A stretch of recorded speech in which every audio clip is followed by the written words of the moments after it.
안녕하세요. 콜드케이스 연구소입니다. 여러분들은 혹시 설인에 대해 알고 계시거나 혹은 들어보셨나요? 20세기 이후 서구 탐험가들이 히말라야에서 발자국 사진, 이상한 흔적, 증언 등을 모으면서 설인의 전설이 대중에 알려지기 시작했습니다. UFO 역시 오래도록 사람들 사이에 논쟁을 일으키는 흥미로운 주제입니다. 60여 년 전 러시아에서는 이 신비로운 존재들이 함께 등장하는 러시아 역사상 가장 미스테리한 일이 벌어졌습니다. 오늘은 여러분을 60년 전 러시아로 데려가려 합니다. 눈과 얼음으로 뒤덮인 우랄 산맥, 그곳에서 일어난 세계의 미스터리로 말이죠. 1959년 1월 23일, 러시아 스베르들롭스크 공항, 지금의 예카테린부르크입니다. 모스크바보다 훨씬 더 혹독한 시베리아의 겨울을 품은 우랄 산맥으로 향하는 기차에 한 무리의 젊은이들이 몸을 맡깁니다. 이들은 모두 20대 초중반의 대학생과 졸업생들, 경험 많은 스키 하이커이자 산악인들이었죠. 이들 중 가장 경험이 풍부했던 리더의 이름은 이고르 알렉세이비치 디아틀로프. 당시 23세의 젊은 공학도였습니다. 그는 동료 8명과 함께 총 300km에 달하는 겨울 산행을 계획했습니다. 목표는 해발 1234m의 오르텐 산을 넘어 소련의 고난이도 산악 등급인 카테고리 3을 인증받는 것이었죠. 한마디로 그들의 여정은 도전이자 젊음의 증명이었습니다. 하지만 그 누구도 알지 못했습니다. 이 여행이 러시아 역사상 가장 기묘하고 설명 불가능한 미제 사건으로 남게 되리라는 것을, 그리고 60년이 지난 지금까지도 전 세계 수많은 연구자들이 머리를 맞대고 있는 수수께끼가 되리라는 것을 말입니다. 먼저 이 운명적인 여행에 참여한 9명의 젊은이들을 소개해드리겠습니다. 이고르 디아틀로프 23세 우랄 공과대학 5학년, 라디오 공학을 전공하는 우수한 학생이자 경험 많은 산악인, 이미 여러 차례 고난이도 산행을 성공적으로 이끈 바 있습니다. 지나이다 콜모고로바 22세 디아틀로프와 같은 대학의 학생, 그와는 연인 사이였다고 전해집니다. 밝고 활발한 성격으로 팀의 분위기 메이커 역할을 했죠. 류드밀라 두빈이나 20세 경제학을 전공하는 학생, 팀에서 가장 어린 멤버였지만 스키 실력만큼은 누구에게도 뒤지지 않았습니다. 알렉산드르 콜레바토프 24세 우랄 공과대학 졸업생, 엔지니어로 일하면서도 산악 활동을 계속해온 베테랑이었습니다. 루스템 슬로보딘 23세 건축학도, 예술적 감각이 뛰어났고 여행 중 스케치와 사진을 담당했습니다. 유리 크리보니셴코 24세 건설 엔지니어, 경험이 풍부한 등반가로 팀의 든든한 지원군이었죠. 유리 도로셴코 21세 지질학과 학생, 자연을 사랑하는 조용한 성격의 청년이었습니다. 니콜라이 티보브리뇰 23세 지질학과 졸업생, 사건 발생 며칠 전에 합류한 늦깎이 멤버였습니다. 세면 알렉세예비치 졸로타료프 37세 팀에서 유일한 30대, 관광업계에서 일하며 스포츠 강사로도 활동했던 가장 경험 많은 멤버였습니다. 원래는 10명이었지만 출발 직전 한 명이 몸이 아파 포기하게 됩니다. 나중에 생각해보면 그것이 그에게는 생명을 구한 결정이었을지도 모르죠. 1월 23일, 탐험대는 기차를 타고 북쪽으로 향했습니다. 목적지는 우랄 산맥 북부의 황량한 설원이었죠. 당시 소련에서는 이런 고난이도 산행이 젊은이들 사이에서 인기가 높았습니다. 공산주의 체제 하에서 개인의 도전 정신과 단체 협력을 동시에 기를 수 있는 활동으로 장려되었거든요. 첫 번째 목적지인 이브델까지는 기차로, 그 다음은 트럭과 썰매를 이용해 더 깊은 산속으로 들어갔습니다. 1월 25일, 그들은 마지막 문명 지역인 비조르니 마을에 도착합니다. 이곳에서 디아틀로프는 마지막 편지를 가족에게 보냅니다. 모든 것이 계획대로 진행되고 있다. 날씨는 춥지만 우리 모두 건강하고 의욕이 넘친다는 내용이었죠. 그들의 일기를 보면 여행 초반의 분위기를 생생히 느낄 수 있습니다. 오늘은 아코디언을 들고 노래를 불렀다. 루스템이 기타를 치고 지나이다가 민요를 불렀다. 추위에도 불구하고 모두들 즐거워한다. 눈이 깊어서 행군이 힘들지만 아름다운 설경이 모든 피로를 잊게 한다. 내일이면 본격적인 등반이 시작된다. 특히 인상적인 것은 그들이 매일 밤 상세한 기록을 남겼다는 점입니다. 날씨, 이동거리, 팀원들의 상태, 심지어 식단까지도 꼼꼼히 적어두었죠. 이 기록들이 나중에 사건 수사의 중요한 단서가 됩니다. 1월 27일, 비조르니 마을에서 본격적인 산행이 시작됩니다. 이때부터 그들은 완전히 외부 세계와 단절됩니다. 라디오도 전화도 없는 순수한 자연과의 대면이 시작된 것이죠. 1월 28일부터 상황이 조금씩 어려워지기 시작합니다. 예상보다 눈이 깊었고 기온은 영하 25도까지 떨어졌습니다. 하지만 이들은 경험 많은 산악인들이었죠. 이 정도 추위와 눈은 충분히 예상 범위 내였습니다. 1월 30일, 그들은 계획된 베이스 캠프의 식량과 장비 일부를 저장합니다. 이는 산행에서 흔히 사용하는 방법으로 짐을 줄여서 더 가볍게 정상에 도전하기 위함이었죠. 1월 31일 일기에는 이런 기록이 남아 있습니다. 오늘 아침 기온은 영하 27도, 바람이 강해서 체감온도는 더욱 낮다. 하지만 팀원들 모두 건강하고 사기가 높다. 루스템이 어제 발목을 삐었지만 걷는 데는 문제 없다고 한다. 그리고 운명의 2월 1일이 됩니다. 이날 그들은 오르텐 산 정상을 향해 마지막 캠프를 설치할 예정이었습니다. 하지만 날씨가 급격히 악화됩니다. 시야는 거의 0에 가까웠고 바람 속도는 시속 50km를 넘나들었죠. 오후 늦게 길을 잃은 그들은 중요한 결정을 내려야 했습니다. 계획된 숲속 캠프로 돌아갈 것인가, 아니면 현재 위치에서 하룻밤을 버틸 것인가. 디아틀로프는 후자를 선택합니다. 경험상 악천후 시 무리한 이동보다는 제자리에서 기다리는 것이 더 안전하다고 판단한 거죠. 하지만 그들이 선택한 장소는 최악이었습니다. 해발 1079m, 홀라트샤일, 마네르하이머로 죽음의 산이라는 뜻의 나무 한 그루 없는 민둥산 경사면이었습니다. 마지막 일기 기록, 디아틀로프의 손글씨입니다. 2월 1일, 오늘 저녁 식사는 콩죽과 차 한 잔, 텐트 수선을 마쳤다. 바람이 세지만 우리는 잘 버틸 수 있을 것이다. 내일 아침 일찍 정상을 향해 출발할 예정이다. 이것이 그들이 남긴 마지막 문장이었습니다. 2월 12일이 예정된 복귀일이었습니다.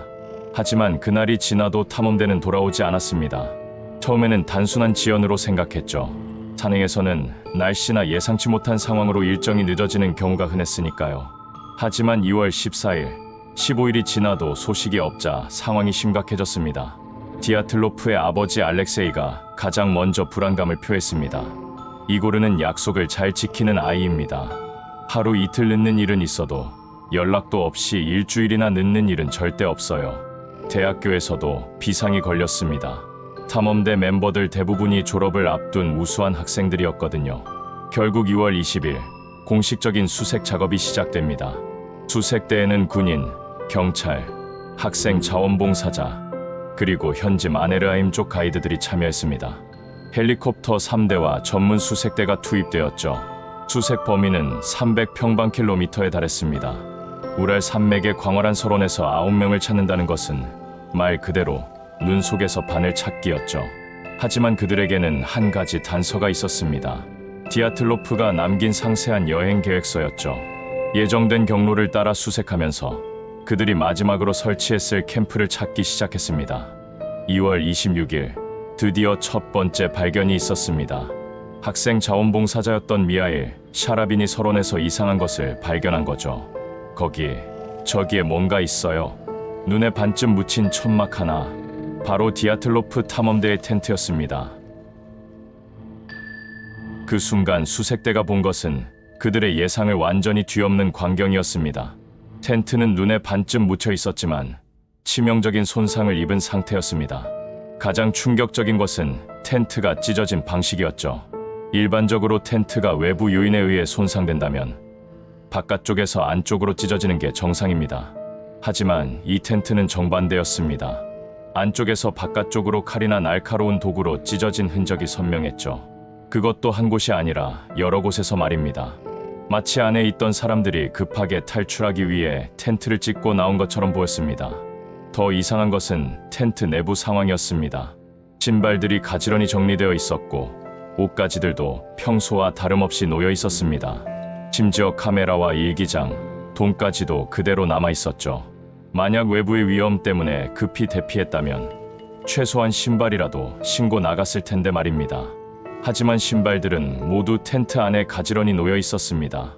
텐트 주변을 자세히 살펴보니 발자국들이 발견되었습니다. 총 8회, 9개의 발자국이 텐트에서 숲 가장자리까지 이어져 있었죠. 그런데 이 발자국들도 이상했습니다. 대부분이 맨발이거나 양말만 신은 상태였습니다. 일부는 한쪽 발만 신발을 신고 뛴 흔적도 있었죠.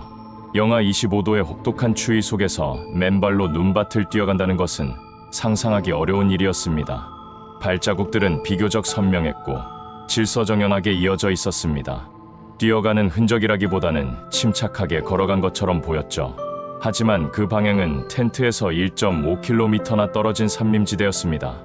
왜 그들은 안전한 텐트를 버리고 추운 밤에 거의 벗은 상태로 숲으로 향했을까요? 무엇이 그들을 그토록 급하게 내몰았을까요? 수색대는 발자국을 따라 숲으로 향했습니다. 그리고 곧 더욱 충격적인 발견을 하게 됩니다.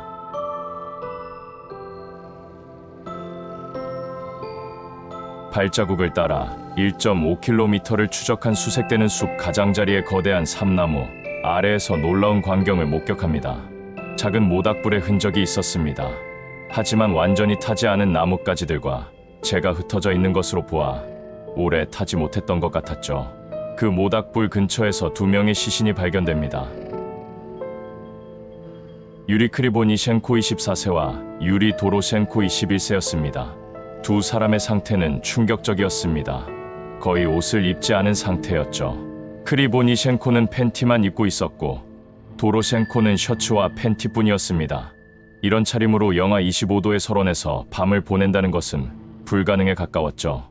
법의학자의 1차 소견에 따르면 두 사람 모두 심각한 저체온증으로 사망한 것으로 보였습니다. 하지만 몇 가지 이상한 점들이 발견되었습니다. 첫째, 그들의 손과 발가락에는 심한 동상이 있었지만 그 외에는 큰 외상이 없었습니다. 싸움이나 공격을 당한 흔적이 전혀 없었죠. 둘째, 머리카락 일부가 탄 흔적이 있었습니다. 모닥불 근처에서 발견되었으니 가능한 일이었지만 왜 그렇게 가까이 갔는지는 설명되지 않았습니다. 셋째, 가장 이상한 것은 그들이 높이 5m나 되는 삼나무를 올라간 흔적이었습니다. 나무 가지들이 사해 5m 높이까지 부러져 있었고 손바닥과 발에는 나무 껍질 조각과 긁힌 상처가 남아 있었죠. 영하 25도에 거의 벗은 상태에서 나무를 탄다는 것은 상상하기 어려운 일입니다. 더욱이 이들은 경험 많은 산악인들이었습니다. 나무를 타야 할 만큼 절박한 상황이 무엇이었을까요? 나무 위에서 무엇을 보려고 했던 걸까요? 아니면 무엇인가로부터 피하려고 했던 걸까요? 수색대는 더욱 당황스러웠습니다. 두 사람이 발견된 곳에서 다른 동료들의 흔적을 찾을 수 없었거든요. 나머지 7명은 어디로 간 것일까요?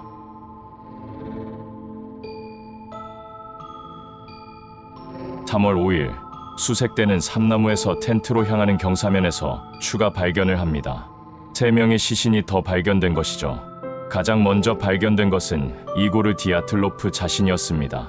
텐트에서 300m 떨어진 지점, 삼나무에서는 텐트 방향으로 300m 지점이었죠. 마치 동료들을 찾아 텐트로 돌아가려다 쓰러진 것처럼 보였습니다. 디아틀로프는 다른 2명보다는 옷을 더 입고 있었습니다.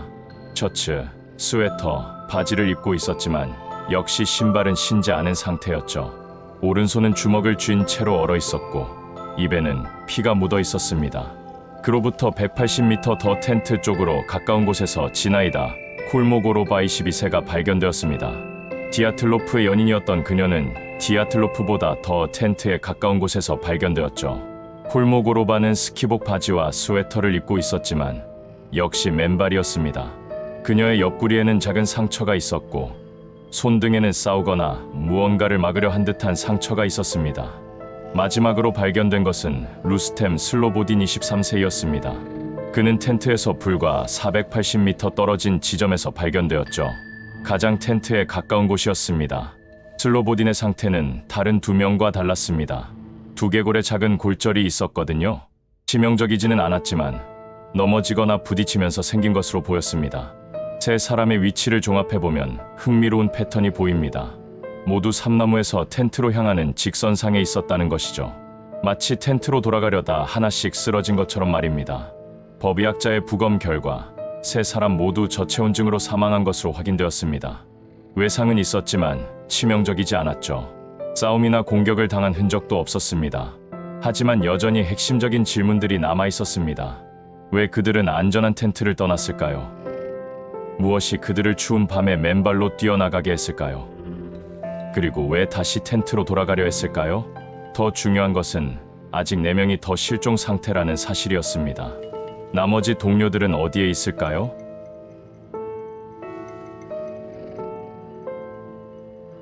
(3월이) 지나고 (4월이) 되어도 나머지 4명은 발견되지 않았습니다. 눈이 녹기 시작하면서 수색 범위를 더 넓힐 수 있게 되었죠. (5월 4일) 드디어 마지막 발견이 있었습니다. 참나무에서 약 300m 떨어진 깊은 골짜기에서였죠. 4m 깊이의 눈 아래에서 4명의 시신이 한꺼번에 발견되었습니다. 발견된 것은 니콜라이 티보브리뇰 23세, 류드밀라 두비니나 20세, 알렉산드르 콜레바토프 24세, 그리고 알렉산드르 졸로타료프 37세였습니다. 하지만 이들의 상태는 앞서 발견된 5명과는 완전히 달랐습니다. 그리고 이 발견이야말로 디아틀로프 고개 사건을 세계의 미스터리로 만든 결정적 순간이었죠. 첫째, 이들은 앞서 발견된 동료들보다 훨씬 더 많은 옷을 입고 있었습니다. 심지어 일부는 다른 동료들의 옷을 겹쳐 입고 있었죠. 이는 처음 5명이 죽은 후 생존자들이 그들의 옷을 가져와 입었다는 것을 의미했습니다. 둘째, 가장 충격적인 것은 그들의 사망 원인이었습니다. 니콜라이 티보브리뇰은 두개골이 심하게 함몰되어 있었습니다. 마치 야구방망이로 강하게 맞은 것 같은 상처였죠. 이 정도 상처는 자동차 사고나 높은 곳에서 떨어졌을 때나 가능한 수준이었습니다. 류드밀라 두비니나의 상태는 더욱 끔찍했습니다. 그녀의 혀와 눈, 그리고 연조직 일부가 완전히 사라져 있었습니다. 이것이 동물에 의한 것인지 다른 원인인지는 논란이 되었죠. 알렉산드르 콜레바토프는 목 부분에 심한 손상이 있었습니다. 알렉산드르 졸로타료프는 가슴 부분에 치명적인 상처가 있었습니다. 갈비뼈 여러 개가 부러져 있었고 내부 출혈의 흔적이 명확했죠. 이들의 상처는 앞서 발견된 5명과는 성격이 완전히 달랐습니다. 저체온증이 아닌 명백한 외상으로 인한 사망이었거든요. 셋째, 가장 미스터리한 발견은 방사선이었습니다. 일부 옷가지에서 일반적인 수준보다 높은 방사선 수치가 검출되었습니다. 당시 소련의 공식 보고서에 따르면 정상 수치의 몇 배에 달하는 방사능이 측정되었다고 합니다. 1959년은 핵실험이 활발하던 시기였지만 이 정도 방사선이 자연스럽게 나타날 가능성은 희박했습니다. 넷째, 이들이 발견된 위치도 의문이었습니다. 4m 깊이의 눈 아래라는 것은 상당한 시간이 지난 후에야 가능한 일이었죠. 하지만 그들의 시신 상태로 보아서는 그렇게 오랜 시간이 지났다고 보기 어려웠습니다. 가장 충격적인 것은 주변에 그 어떤 투쟁의 흔적도 없었다는 사실입니다. 무기도, 다른 사람의 발자국도, 싸움의 흔적도 전혀 발견되지 않았습니다. 무엇이 이들에게 이런 치명적인 상처를 입혔을까요? 그리고 방사선은 어디서 온 것일까요? 사건의 충격적인 실체가 드러나자 소련 당국은 공식 수사에 착수했습니다. 수석 수사관으로는 레프 이바노프가 임명되었죠. 이바노프는 경험 많은 형사였지만 이 사건만큼은 그의 상식을 완전히 뛰어넘는 것이었습니다. 그는 나중에 이렇게 회고했습니다. 30년간 형사로 일하면서 이런 사건은 처음이었다. 모든 증거가 서로 모순되고 합리적인 설명을 찾을 수 없었다. 초기 수사에서 검토된 가설들은 다음과 같았습니다. 첫 번째, 야생동물 공격설. 곰이나 늑대 같은 대형 동물이 텐트를 습격했을 가능성이 제기되었습니다. 하지만 현장에서 동물의 발자국이나 배설물, 털 등은 전혀 발견되지 않았죠. 게다가 텐트가 안쪽에서 찢어진 것도 이 가설로는 설명할 수 없었습니다. 두 번째, 원주민 공격설. 현지 마네르하임족이 영역 침범을 이유로 공격했을 가능성도 거론되었습니다. 하지만 마네르하임족은 평화로운 술록 유목민들이었고 외부인을 공격한 역사도 없었습니다. 무엇보다 그들의 발자국이나 무기 흔적이 전혀 없었죠. 세 번째, 탈출한 죄수들의 공격. 근처 굴라그에서 탈출한 죄수들이 범인일 가능성도 제기되었습니다. 하지만 당시 해당 지역에서 탈옥 사건은 없었고 역시 다른 사람의 발자국은 발견되지 않았습니다. 네 번째, 사고나 자연재해. 눈사태나 강풍 등의 자연재해가 원인일 가능성도 검토되었습니다.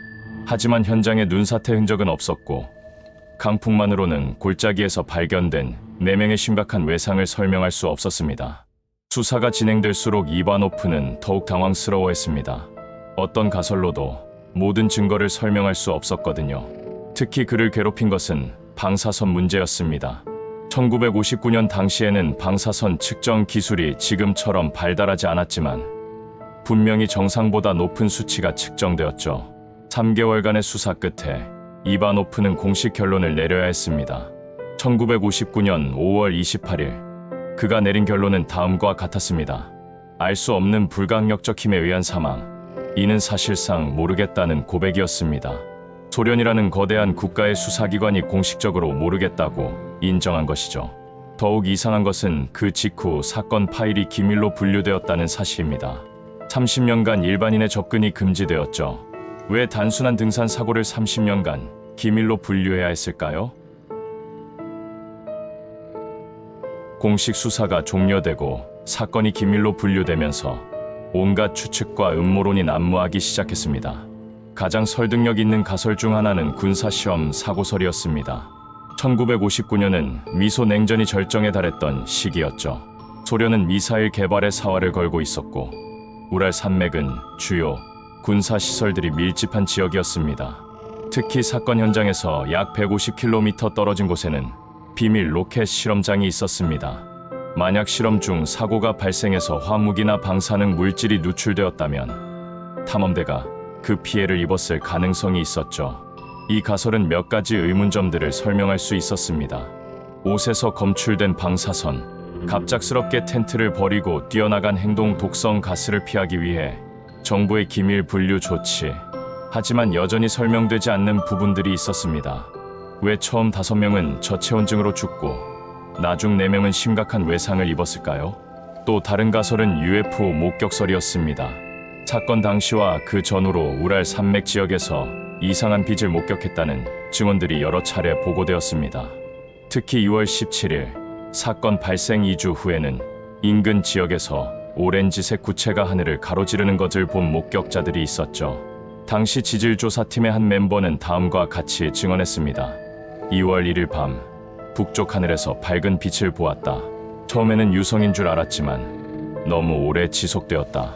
약 20분간 하늘에 떠 있다가 사라졌다. 하지만 이런 목격담들도 구체적인 증거는 없었습니다. 게다가 당시는 소련의 미사일 실험이 활발하던 시기였기 때문에 로켓 발사를 잘못 본 것일 가능성도 높았죠. 제3의 가설은 초자연적 존재였습니다. 현지 마네르하임족 사이에는 예로부터 홀라트 샤일에 대한 불길한 전설이 내려오고 있었습니다. 그들은 이 산을 사악한 영혼들이 사는 곳이라고 부르며 접근을 기피했죠. 일부는 서린 예티이나 다른 미지의 생물체가 탐험대를 공격했을 가능성을 제기했습니다. 하지만 이 역시 구체적인 흔적은 전혀 발견되지 않았습니다. 가장 현실적인 가설은 극한 기상 현상이었습니다. 일부 기상학자들은 우랄 산맥의 특수한 지형이 카르만 와류라는 현상을 일으킬 수 있다고 주장했습니다. 이는 강한 바람이 산을 넘으면서 만드는 특수한 기류로 때로는 건물을 무너뜨릴 정도의 압력을 만들어내죠. 만약 이런 현상이 텐트를 덮쳤다면 탐험대원들이 급히 텐트를 찍고 나갈 수밖에 없었을 것입니다. 하지만 이것만으로는 마지막 4명의 심각한 외상을 설명하기 어려웠습니다. 30년간 모든 가설들이 제기되고 검토되었지만 완벽한 답은 나오지 않았습니다. 하지만 시간이 지나면서 새로운 단서들이 나타나기 시작했습니다. 가장 중요한 것은 유리 유딘의 증언이었죠. 유딘은 원래 탐험대의 10번째 멤버였습니다. 하지만 출발 며칠 후 감기와 발목 부상으로 중도에 포기하고 돌아갔죠. 나중에 생각해보면 이 결정이 그의 목숨을 구한 것이었습니다. 사건 이후 평생을 괴로워한 유딘은 90년대 들어 소련이 해체되면서 비로소 입을 열기 시작했습니다. 나는 평생 죄책감에 시달렸다. 만약 내가 함께 갔다면 뭔가 달라졌을지도 모른다. 아니면 나도 함께 죽었을지도 모르지만 유딘이 제공한 새로운 정보들. 첫 번째, 팀 내부의 긴장. 출발 직전 팀 내부에 약간의 갈등이 있었다고 합니다.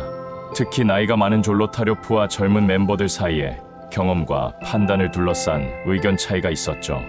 하지만 이것이 사건의 직접적 원인이 되었을 가능성은 희박했습니다. 모든 멤버들이 함께 텐트를 떠났고 함께 행동했던 흔적이 명확했거든요. 두 번째, 정부 관계자의 접촉. 유딘에 따르면 사건 이후 정부 관계자들이 그에게 접촉해서 아무것도 말하지 말라고 경고했다고 합니다. 단순한 등산 사고라면 왜 이런 경고가 필요했을까요? 세 번째, 장비의 이상. 유디는 출발 전 일부 장비에서 이상한 점을 발견했다고 증언했습니다. 특히 가이거 카운터 방사선 측정기를 가져갔던 것이 기억에 남는다고 했죠. 왜 등산에 방사선 측정기가 필요했을까요? 이 증언은 새로운 가능성을 시사했습니다. 혹시 탐험대가 단순한 등산이 아닌 다른 목적을 가지고 있었던 것은 아닐까요? 네 번째, 마지막 대화. 유딘이 기억하는 디아틀로프와의 마지막 대화에서 디아틀로프는 뭔가 특별한 것을 발견할 수도 있다고 말했다고 합니다. 무엇을 의미하는 말이었을까요? 21세기에 들어 현대과학 기술을 동원한 새로운 분석들이 시작되었습니다. 2019년 러시아 검찰청의 재조사. 러시아 당국은 사건 60주년을 맞아 공식적인 재조사에 착수했습니다. 최신 법의학 기술과 기상 분석을 동원한 대대적인 조사였죠. 검찰청의 결론은 슬랙 눈사태였습니다. 이는 일반적인 눈사태와는 다른 현상입니다. 강풍이 만들어내는 특수한 기압 변화로 인해 작은 눈 덩어리가 순간적으로 큰 압력을 가하는 현상이죠. 검찰청의 설명. 강한 카타바틱 바람이 텐트 위에 눈을 불안정하게 만듦. 작은 눈사태가 텐트를 덮침. 탐험대원들이 급히 텐트를 찢고 탈출. 일부는 저체온증으로, 일부는 눈사태에 의한 외상으로 사망. 하지만 여전히 설명되지 않는 부분들이 있었습니다. 왜 텐트 주변에 눈사태 흔적이 없었는가? 방사선은 어떻게 설명할 것인가? 4m 깊이에 묻힌 마지막 4명은 어떻게 설명할 것인가? 스위스 연구팀의 컴퓨터 시뮬레이션. 2021년 스위스 연방공과대학교 연구팀이 컴퓨터 시뮬레이션을 통해 새로운 가설을 제시했습니다. 그들은 디즈니 애니메이션 겨울왕국에서 눈사태를 표현하는 기술을 응용해서 디아틀로프 고개의 상황을 재현해봤습니다. 결과는 놀라웠습니다. 텐트가 설치된 경사면에서 작은 지연성 눈사태가 발생할 수 있다는 것이 확인되었죠. 연구팀의 설명.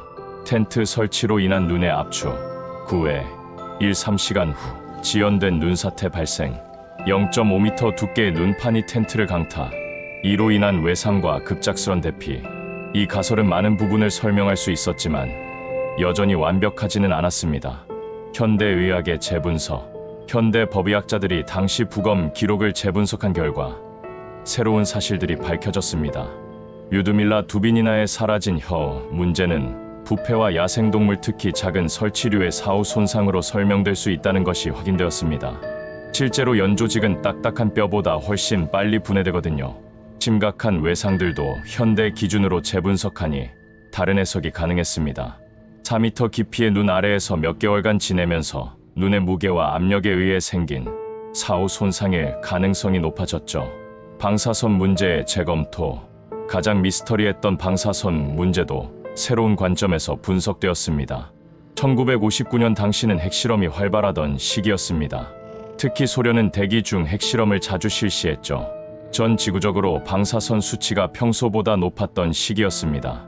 또한 당시 방사선 측정 기술의 한계와 측정 오차도 고려해야 했습니다. 1959년의 가이거 카운터는 지금보다 훨씬 부정확했거든요. 현재의 디아틀로프 고개 모습. 매년 찾아오는 관광객들, 기념비와 추모 시설들.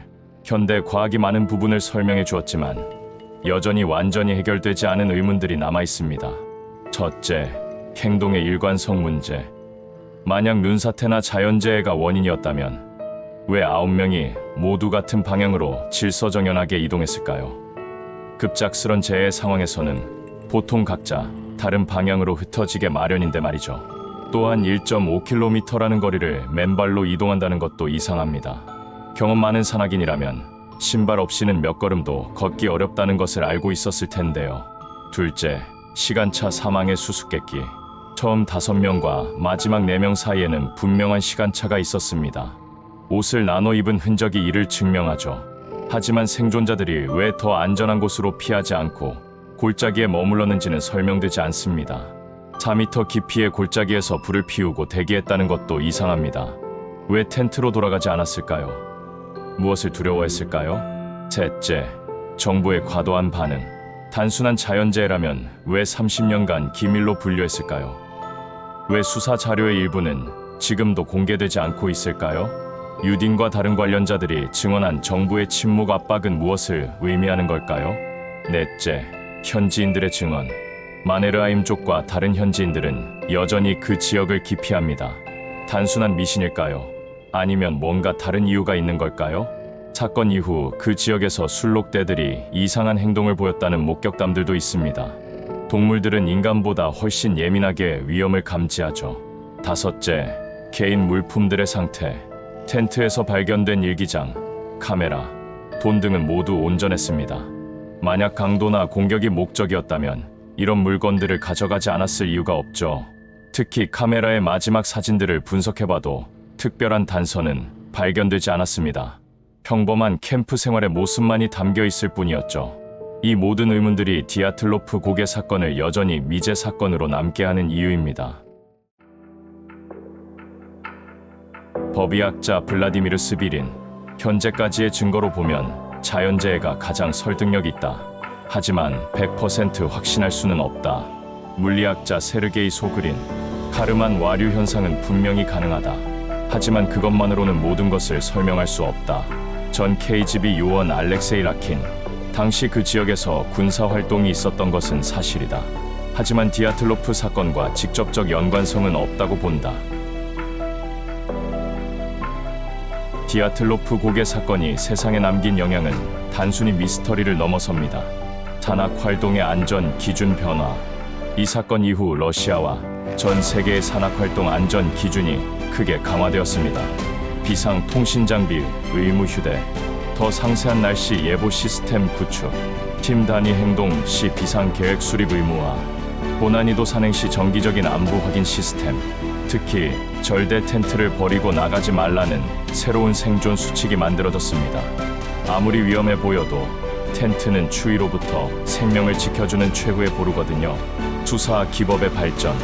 이 사건은 복합적이고 설명하기 어려운 사건에 대한 수사 방법론 발전에도 기여했습니다.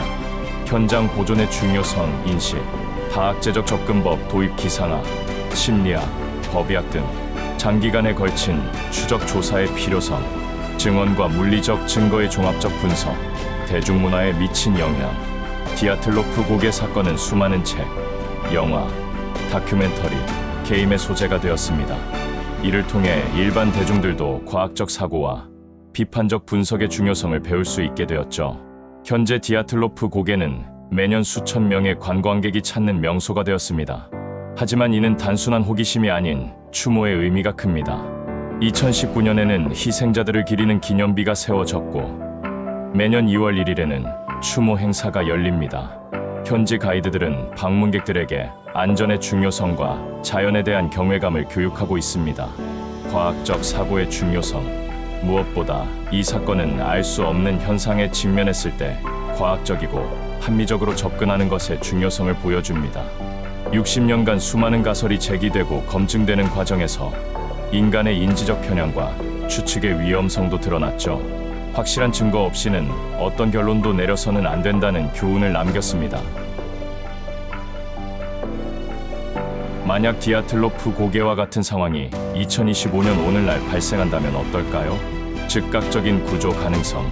현재의 기술로는 상황이 완전히 달라질 것입니다. GPS와 위성통신 모든 등반팀이 GPS 추적기와 위성통신 장비를 휴대합니다. 위험 상황 발생 시 즉시 구조 신호를 보낼 수 있죠. 실시간 기상 정보, 스마트폰으로 실시간 기상 정보를 확인할 수 있고 위험한 기상 변화를 미리 예측할 수 있습니다. 드론 수색 실종 신고, 접수 후 몇 시간 내에 드론 수색팀이 투입되어 광범위한 지역을 빠르게 수색할 수 있습니다. 하지만 여전한 위험들. 그럼에도 불구하고 극한 상황에서는 현대 기술도 한계가 있습니다. 배터리 문제. 극한의 추위에서는 전자장비의 배터리가 급속히 소모됩니다. 통신 두절 악천후나 지형적 특성으로 여전히 통신이 불가능한 지역들이 있습니다. 인간적 판단 오류. 아무리 기술이 발달해도 극한 상황에서의 인간의 판단 능력은 크게 제약받습니다. 현대판 디아틀로프 사건들. 실제로 21세기에도 설명하기 어려운 등반 사고들이 계속 발생하고 있습니다. 2008년 K2 등반 사고 11명 사망, 2014년 에베레스트 설도 붕괴 사고, 2019년 히말라야 실종 사건들. 기술 발전에도 불구하고 자연의 힘과 예측 불가능성 앞에서는 여전히 인간이 무력할 때가 많습니다. 교훈과 대비책. 현대의 등반가들이 디아틀로프 사건에서 얻을 수 있는 교훈. 한 가지 안전장치에만 의존하지 말고 여러 겹의 보완책을 마련해야 합니다. 극한 상황에서는 팀원 간의 명확한 의사소통과 사전에 합의된 행동, 지침이 생명을 좌우합니다. 아무리 경험이 많아도 자연 앞에서는 겸손해야 하며 위험 신호를 감지하면 즉시 후퇴해야 합니다. 과거의 사고 사례들을 끊임없이 연구하고 배워야 합니다. 미래의 가능성, 앞으로 더 발달할 기술들, AI 기반 위험 예측 시스템, 개인의 생체 신호와 환경 데이터를 종합해서 위험을 미리 예측, 나노 기술 의복 체온 조절과 부상 치료가 가능한 스마트 의복, 실시간 홀로그램, 통신 현장과 베이스 캠프 간의 실시간 상황 공유. 하지만 기술만으로는 모든 것을 해결할 수 없습니다. 인간의 지혜와 경험, 그리고 자연에 대한 경외심이 여전히 가장 중요한 안전장치일 것입니다. 66년이 흘렀습니다. 1959년 2월 1일 밤, 우랄 산맥의 차가운 바람 속에서 무슨 일이 일어났는지 우리는 여전히 정확히 알지 못합니다. 이고르 디아틀로프 23세 젊은 공학부였던 그는 동료들을 이끌고 새로운 도전을 향해 나섰습니다. 지나이다 콜모고로바 22세 밝은 미소와 따뜻한 마음으로 팀의 분위기를 밝혀주던 그녀. 유드밀라 두비니나 20세 가장 어린 멤버였지만 누구보다 용감했던 소녀. 알렉산드르 콜레바토프 24세 신중하고 책임감 강한 엔지니어. 루스템 슬로보딘 23세 예술적 감각으로 여행의 아름다운 순간들을 기록하려 했던 청년. 유리 크리보니셴코 24세 경험 많은 등반가였던 그는 마지막까지 동료들을 지키려 했습니다. 유리 도로셴코 21세 자연을 사랑했던 조용한 지질학도. 니콜라이 티보브리뇰 23세 늦게 합류했지만 팀의 일원이 되어 함께 길을 떠났습니다. 알렉산드르 졸로타료프 37세 가장 나이 많은 멘토였던 그는 젊은 동료들과 마지막 모험을 함께했습니다. 그들은 단순히 산을 정복하려 했던 것이 아닙니다. 젊음이 품은 꿈과 도전 정신, 그리고 동료애를 실현하려 했던 것이죠. 과학은 우리에게 많은 답을 주었습니다. 자연재해의 가능성, 극한 상황에서의 인간 행동, 그리고 당시 기술의 한계까지. 하지만 여전히 완전한 답은 없습니다. 어쩌면 그것이 이 사건의 진정한 의미일지도 모릅니다. 모든 것을 설명할 수 있다고 믿는 현대 문명에게 자연이 던져준 겸손의 교훈. 아직도 우리가 모르는 것들이 얼마나 많은지를 깨닫게 해주는 사건. 지금 이 순간에도 우랄 산맥에는 바람이 불고 눈이 내립니다. 66년 전 그날 밤과 똑같이. 그리고 그 서론 어딘가에는 아직도 우리가 찾지 못한 답들이 묻혀 있을지도 모릅니다. 디아틀로프 고개는 더 이상 단순한 지명이 아닙니다. 그곳은 인간의 도전 정신과 자연의 신비, 그리고 우리가 여전히 알아야 할 것들이 많다는 것을 일깨워주는 상징이 되었습니다. 그들의 마지막 여행이 비극으로 끝났지만 그들이 남긴 기록과 증언들은 후세에게 소중한 교훈이 되었습니다. 자연에 대한 경외심, 동료에 대한 신뢰, 그리고 미지에 대한 탐구 정신. 혹시 알까요? 언젠가는 모든 수수께끼가 풀릴 날이 올지도. 하지만 그때까지 우리는 그들을 기억하고 그들에게서 배우며 더 안전하고 지혜로운 모험가가 되어야 할 것입니다. 1959년 2월 1일 밤, 홀라트 샤일에서 잠들지 못했던 9개의 영혼들에게 평안이 있기를. 여러분은 어떻게 생각하시나요? 66년간 이어진 이 미스터리의 진실은 무엇일까요? 자연재해였을까요? 군사 실험의 사고였을까요? 아니면 우리가 아직 상상하지 못한 다른 원인이 있었을까요? 댓글로 여러분의 추론을 들려주세요. 어떤 가설이 가장 설득력이 있다고 생각하시는지, 혹은 새로운 관점이 있다면 공유해주세요. 만약 이 영상이 흥미로우셨다면 좋아요 버튼을 눌러주시고 구독도 잊지 마세요.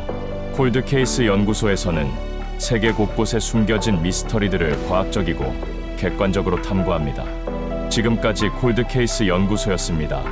미스터리는 끝나지 않습니다.